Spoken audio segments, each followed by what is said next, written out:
Bonjour à tous. Dans cette deuxième partie, nous allons voir que les deux idées de l'écologie et de l'anarchie sont considérées comme traduisant un état harmonieux du monde, soit comme horizon à atteindre, soit comme paradis perdu, soit comme situation en partie déjà existante. Mais leur point intellectuel de départ est radicalement différent. L'écologie part de la nature et de la biologie.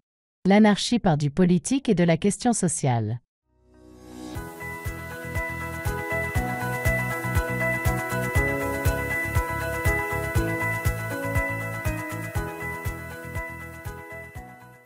L'anarchisme qui privilégie le ici et maintenant se méfie des dogmes qui annoncent l'enfer ou le paradis, et donc des prophètes qui s'en chargent.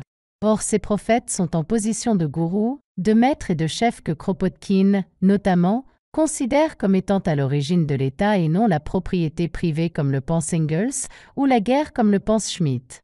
L'écriture de l'histoire patentée permet la légitimation d'un pouvoir et l'instauration de dispositifs permettant de répondre à telle ou telle situation, y compris écologique.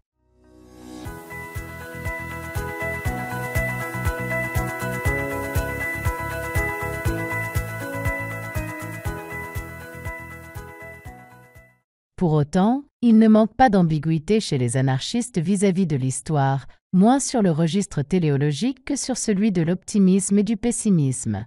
Pour la plupart de leurs penseurs, c'est l'optimisme à plus ou moins long terme ou à dose plus ou moins forte qui l'emporte. L'anarchie arrivera tôt ou tard, Kropotkin, reclus. Ou bien la liberté, Stirné, avec parfois un mélange détonnant de nihilisme qui peut ramener au pessimisme.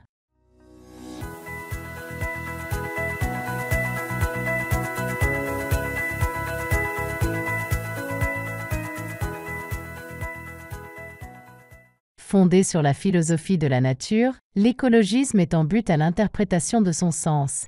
Est-ce la nature qui nous dicte ses lois et donc nos lois, au risque du déterminisme?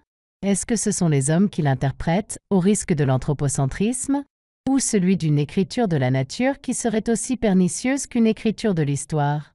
Tantôt prisonnier du substrat biologique de l'écologie savante, tantôt s'en émancipant pour exagérer les désastres du monde contemporain, les penseurs écologistes font la plupart du temps preuve de pessimisme, ce qui alimente leur catastrophisme urgentiste et eschatologique.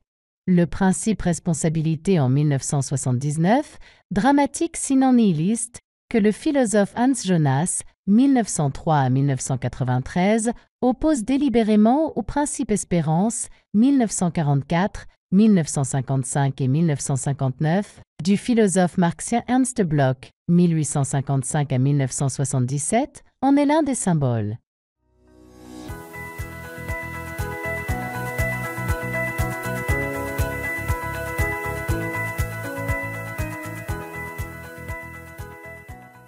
Écologie et anarchie ne se situent pas sur le même plan, ni dans le mot, ni dans la chose.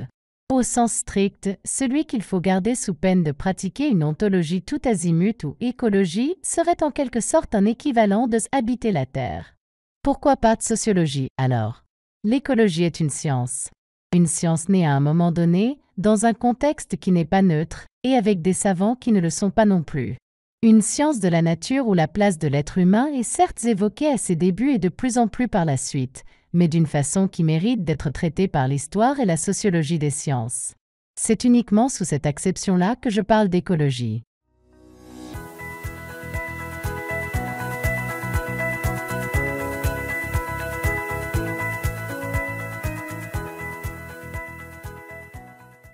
L'écologisme est le courant de pensée ou de politique qui se revendique peu ou prou de cette écologie savante ou scientifique, peu ou prou car tout écologiste n'est pas forcément écologue, de même que tout écologue n'est pas forcément écologiste même si l'opinion courante fait le mélange. Cette confusion n'est d'ailleurs pas neutre.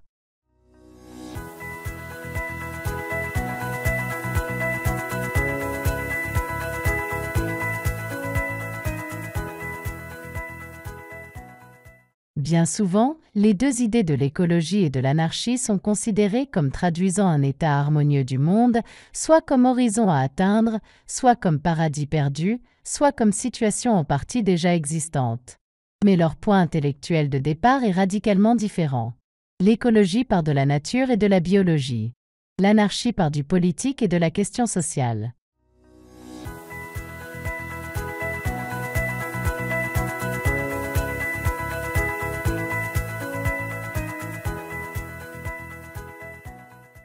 Entre la création de l'écologie savante en 1866 et celle de l'écologie politique en 1957, il s'écoule près d'un siècle, puis moins d'une trentaine d'années pour que le terme d'écologisme apparaisse.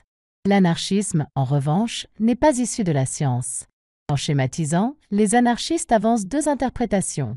L'une postule une éternité de l'anarchie qui, comme situation de fait ou d'horizon, a toujours existé dans l'histoire connue de l'humanité, approche qu'on peut qualifier d'ontologique.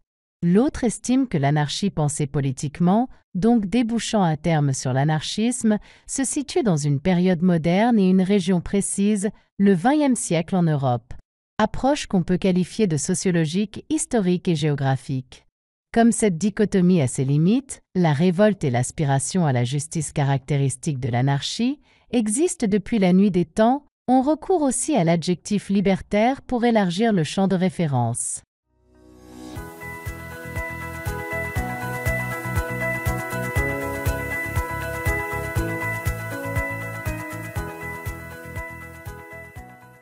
De nos jours, libertaire dépasse communément ce qui renvoie à l'anarchisme en prenant un sens plus large, plus axé sur un état d'esprit ou les pratiques. Mais, là encore, son sens épouse l'air du temps, ce qui entraîne certaines contradictions ou oxymores comme l'adjectif libéral-libertaire. Le substantif de libertarianisme, qui correspond à l'adjectif libertarien, renvoie en outre à un courant idéologique et politique, présent surtout aux États-Unis, qui repose sur le principe d'un État minimum, alors que les anarchistes veulent la suppression de l'État et son remplacement par une fédération d'entités collectives et individuelles et sur l'idée d'une liberté qui ne remet pas en cause le capitalisme. Avant d'explorer la relation entre l'anarchie et l'écologie, il est donc préférable de bien cerner chacune d'entre elles leur définition, leur contenu, leurs principaux penseurs, leur application, selon l'approche géohistorique choisie.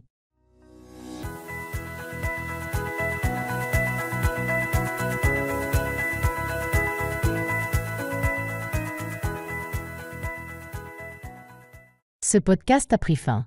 Je vous remercie d'avoir suivi cette vidéo. N'oubliez pas de la partager sur vos réseaux. Abonnez-vous pour m'encourager. Merci encore et à la prochaine vidéo.